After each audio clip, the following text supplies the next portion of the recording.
देश भर में मनाई गई राष्ट्रपिता महात्मा गांधी और पूर्व प्रधानमंत्री लाल बहादुर शास्त्री की जयंती।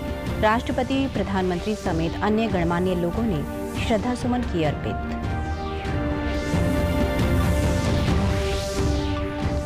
प्रदेश भर में गांधी जयंती के अवसर पर विभिन्न कार्यक्रमों का किया गया आयोजन। मुख्यमंत्री मनोहर लाल ने स्वच्छता पखवाड़ा अभियान की शुरुआत की।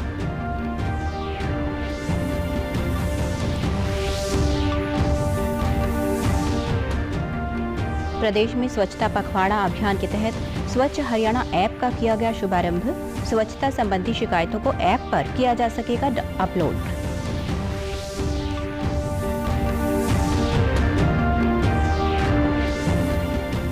और देश भर में कोरोना के खिलाफ जंग जारी। रिकवरी दर बढ़कर हुई 83.70%। नमस्कार, मैं सारिका शर्मा। अब समाचार विस्तार से। आज राष्ट्रपिता महात्मा गांधी की 151वीं जयंती है। महात्मा गांधी की जयंती पर दुनिया भर में कई कार्यक्रम आयोजित किए जा रहे हैं। उनके समाधि स्थल नई दिल्ली के राजघाट पर राष्ट्रपति, प्रधानमंत्री और अन्य गणमान्य व्यक्तियों ने उन्हें श्रद्धा सुमन अर्पित किए। इस अवसर पर एक सर्वधर्म प्रार्थना सभा का भी आयोजन किया गया। आज पूर्व प्रधानमंत्री लाल बहादुर शास्त्री की भी जयंती है। इस अवसर पर राष्ट्रपति और प्रधानमंत्री ने दिवंगत नेता को उनके समाधि स्थल विजय घाट जाकर श्रद्धा सुमन अर्पित किए। गांधी जयंती के अवसर पर प्रधानमंत्री नरेंद्र मोदी ने उन्हें नमन किया। प्रधानमंत्री ने अपने ट्वीट संदेश में कहा कि गांधी जयंती पर प्यारे बापू को नमन। उनके जीवन और उच्च विचारों से हम बहुत कुछ सीख सकते हैं। बापू के आदर्श हमें समृद्ध और करुणामय भारत का निर्माण करने में मार्गदर्शन करते रहें। प्रधानमंत्री ने गांधी जयंती पर एक वीडियो भी साझा किया। उनके बापू के विचार और आदर्श आज पहले से कहीं ज्यादा प्रासंगिक। महात्मा गांधी जी कहते थे कि उनका जीवन ही उनका संदेश है। गांधी जी ने कभी अपने जीवन से प्रभाव पैदा करने का प्रयास नहीं किया, लेकिन उनका जीवन ही प्रेरणा का कारण बन गया। महात्मा गांधी जी ने सत्य, अहिंसा, सत्याग्रह, स्वावलंबन के विचारों से देश को रास्ता दिखाया। पूज्य बापू स्वच्छता को सर्वोपरि मानते थे। गांधी जी शहद को सच्चा धन मानते थे और चाहते थे कि देश का हर नागरिक स्वस्थ हो। गांधी जी वसुधैव कुटुंबकम में विश्वास रखते। उनका सपना आत्मनिर्भर, आत्मविश्वास से भरे भारत का। गांधी जी का संकल्प था एक ऐसा भारत जहां हर गांव स्वावलंबी हो। गांधी जी समाज में खड़े आखिरी व्यक्ति के लिए और फैसला लेने की बात करते हैं। गांधी जी के ये सिद्धांत हमें मानवता की रक्षा करने के लिए मार्गदर्शक की तरह काम करते हैं। प्रधानमंत्री नरेंद्र मोदी ने आज देश के पूर्व प्रधानमंत्री और जय जवान जय किसान का नारा देने वाले लाल बहादुर शास्त्री को याद किया। उन्होंने ट्वीट कर कहा कि लाल बहादुर शास्त्री विनम्र और दृढ़ थे। उन्होंने सादगी को महत्व दिया और हमारे राष्ट्र के कल्याण के लिए जिए। हम देश के लिए उनके कार्यों को कृतज्ञता की भावना के साथ उनकी जयंती पर याद करते हैं। उन्होंने इस मौके पर एक वीडियो भी साझा किया। भाव उमड़ पड़ता है। उनका सौम्य व्यक्तित्व हर देशवासी को सदा ही गर्व से भर देता है। लाल बहादुर शास्त्री जी की यह विशेषता थी कि बाहर से वे अत्यधिक विनम्र दिखते थे, परंतु भीतर से चट्टान की तरह दृढ़ निश्चयी थे। जय जवान जय किसान का उनका नारा उनके इसी विराट व्यक्तित्व की पहचान है। राष्ट्र के प्रति उनकी निस्वार्थ तपस्या का ही प्रतिफल था कि लगभग 1.5 वर्ष के संक्षिप्त कार्यकाल में वे देश के जवानों और किसानों को सफलता के शिखर पर पहुंचने का मंत्र दे गए। कहते हैं कि लाल बहादुर शास्त्री जी खादी के पुराने या कटे फटे वस्त्रों को भी इसलिए सहेज कर रखते थे क्योंकि उसमें किसी का परिश्रम छुपा होता है। देश से लगाव और देशवासियों को प्रेम की यह भावना छोटे से कद काठी वाले उस महामानव के रग रग में रची बसी थी। वहीं शास्त्री जी का जीवन हमें विनम्रता और सादगी का संदेश देता है। प्रधानमंत्री नरेंद्र मोदी आज वैश्विक भारतीय वैज्ञानिक वैभव सम्मेलन को वीडियो कॉन्फ्रेंस के जरिए संबोधित करेंगे। ये सम्मेलन वैश्विक और प्रवासी भारतीय अनुसंधानकर्ताओं और शिक्षाविदों को एक मंच प्रदान करता है। इस सम्मेलन का उद्देश्य भारतीय मूल के शैक्षिक और शोध संस्थाओं से जुड़े दिग्गजों को एक मंच पर लाना है। इस सम्मेलन में 55 देशों के भारतीय मूल के 3000 से अधिक वैज्ञानिक और शिक्षाविद वीडियो कॉन्फ्रेंसिंग और वेबिनार के जरिए भाग लेंगे। देश के 10,000 से अधिक वैज्ञानिक और शिक्षाविद इस सम्मेलन में शामिल होंगे। 40 देशों के 1500 से अधिक पैनलिस्ट और 200 प्रमुख भारतीय अनुसंधान और विकास और शैक्षणिक संस्थान 80 विषयों पर 2 सत्रों में विचार विमर्श करेंगे। 31 अक्टूबर को सरदार पटेल की जयंती के अवसर पर इस सम्मेलन का समापन होगा। मुख्यमंत्री मनोहर लाल ने आज पंचकुला से 15 दिवसीय स्वच्छता पखवाड़ा अभियान की शुरुआत की। इस अवसर पर मुख्यमंत्री ने बताया कि आने वाले 15 दिनों तक प्रदेश भर में सीवरेज सिस्टम को साफ करने के लिए यह अभियान चलाया गया है। उन्होंने कहा कि जिस तरह गांधी जी ने देश की आजादी के लिए लड़ाई लड़ी थी, उसी तरह नई पीढ़ी को भी देश को स्वच्छ बनाने के लिए प्रयास करने होंगे। मुख्यमंत्री ने गांधी जयंती पर प्रदेशवासियों को स्वच्छता का संकल्प लेने की बात कही। इस अवसर पर उन्होंने mobile water testing laboratory van को हरी झंडी दिखाकर रवाना किया।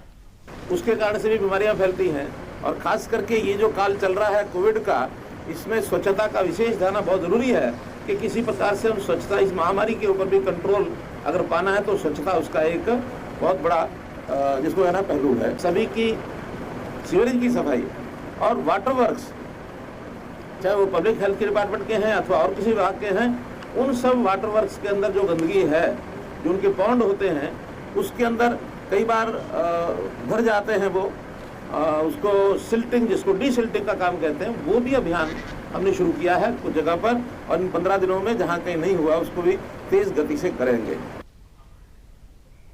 प्रदेश में 17 अक्टूबर तक चलने वाले स्वच्छता पखवाड़ा अभियान के तहत प्रदेश की सभी नालियां, सीवरेज, कूड़ा करकट की सफाई और स्ट्रीट लाइट की मरम्मत का काम किया जाएगा। अभियान के तहत स्वच्छ हरियाणा एप्लीकेशन बनाई गई है जो जीपीएस आधारित है। प्रदेश के किसी भी नगर पालिका, नगर निगम या नगर समिति में कहीं पर भी गंदगी, सीवरेज जाम या स्ट्रीट लाइट टूटी हुई मिलती है तो आम आदमी उसकी फोटो खींचकर इस एप्लीकेशन पर अपलोड कर सकेंगे। उन्होंने बताया कि इसके बाद अगले 3 घंटे में समस्या का समाधान कर दिया जाएगा। कल चंडीगढ़ में शहरी निकाय मंत्री अनिल विज ने इस एप्लीकेशन की शुरुआत की। उन्होंने कहा कि यदि संबंधित ठेकेदार सीवरेज और गंदगी संबंधी शिकायत को 3 घंटे में दूर नहीं करता है तो उस पर जुर्माना लगाया जाएगा। निकाय मंत्री ने बताया कि यह अभियान 17 अक्टूबर के बाद भी प्रदेश भर में जारी रहेगा। नाम से ऐप है जो डाउनलोड की जा सकती है और इसमें कोई भी आदमी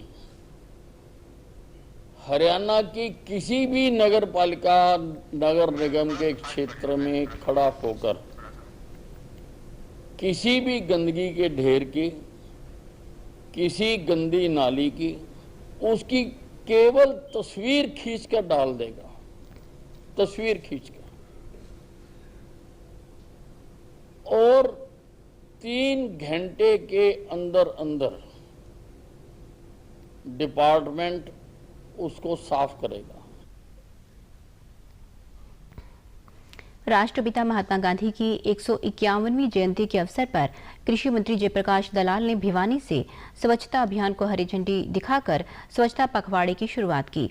इसके तहत भिवानी को स्वच्छ बनाया जाएगा। इस अवसर पर कृषि मंत्री ने कहा कि राष्ट्रपिता महात्मा गांधी ने समाज के हर व्यक्ति तक सुविधाएं पहुंचाने की वकालत की थी और स्वच्छता के महत्व के बारे में देशवासियों को समझाया था। इसी के चलते आज से लेकर 17 अक्टूबर तक भिवानी में स्वच्छता पखवाड़े की शुरुआत की गई है। कृषि मंत्री ने कहा कि प्रदेश भर में व्यापक स्तर पर खरीफ की फसलों की खरीद शुरू हो चुकी है और इसके लिए अधिकारियों को आवश्यक दिशा निर्देश भी दिए जा चुके हैं। कृषि मंत्री ने प्रदेश के किसानों से अपील की कि वे किसी भी प्रकार के दुष्प्रचार में न आएं। किसानों की फसलों की न्यूनतम समर्थन मूल्य पर खरीद जारी है और भविष्य में भी जारी रहेगी। उन्होंने कहा कि अब की बार किसानों की फसल खरीद का पैसा सीधा किसानों के खाते में डाला जाएगा। फसल जो दक्षिण हरियाणा में होती है 100% हरियाणा के किसान की हम खरीदेंगे। बाजरा 2150 रुपये है, मूंग 7100 रुपये है और भाई इन्विटेशन हम किसानों को बुलाएंगे। जिस तरह हमने सरसों पूरी खरीदी थी इसी तरह से पूरा बाजरा खरीदेंगे। प्रदेश से जुड़ी खबरों को विस्तार से जानने के लिए आप हमारे साथ फेसबुक, ट्विटर और यूट्यूब के माध्यम से भी जुड़ सकते हैं। हमसे जुड़ने के लिए आप हमारे सोशल मीडिया हैंडल को फॉलो कर सकते हैं।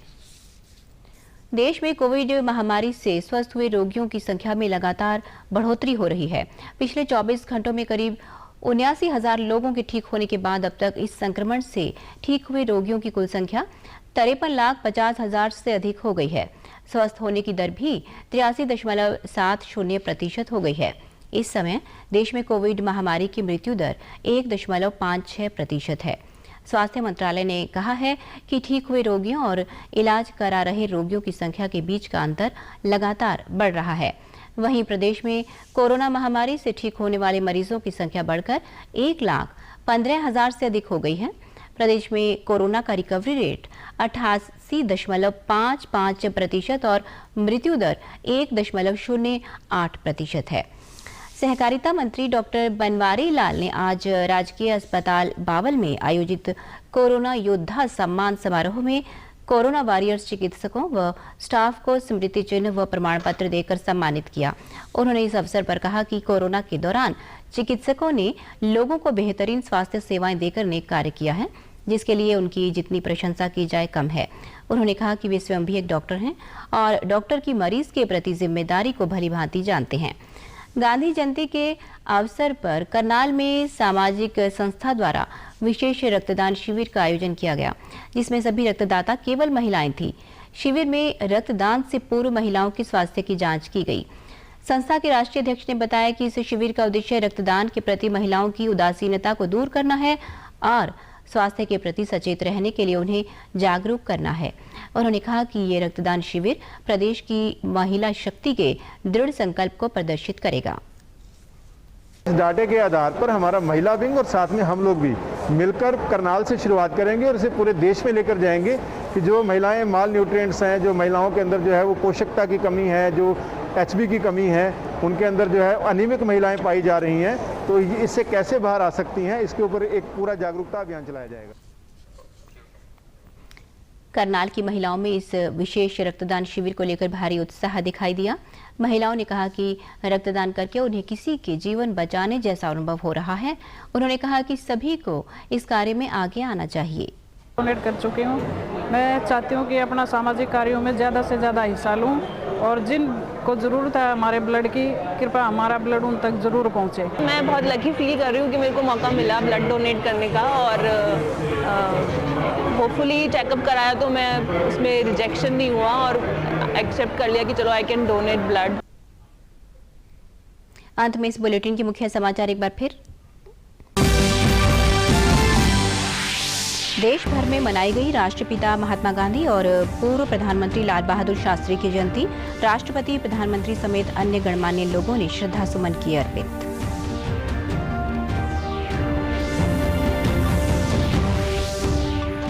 देश भर में गांधी जयंती के अवसर पर विभिन्न कार्यक्रमों का किया गया आयोजन। मुख्यमंत्री मनोहर लाल ने स्वच्छता पखवाड़ा अभियान की शुरुआत की।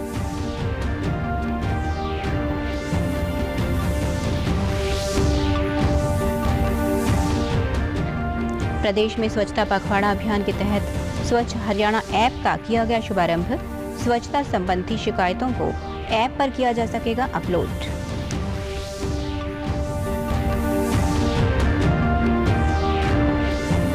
और देश भर में कोरोना के खिलाफ जंग जारी, रिकवरी दर बढ़कर हुई 83.70%। समाचारों में आज इतना ही। नमस्कार।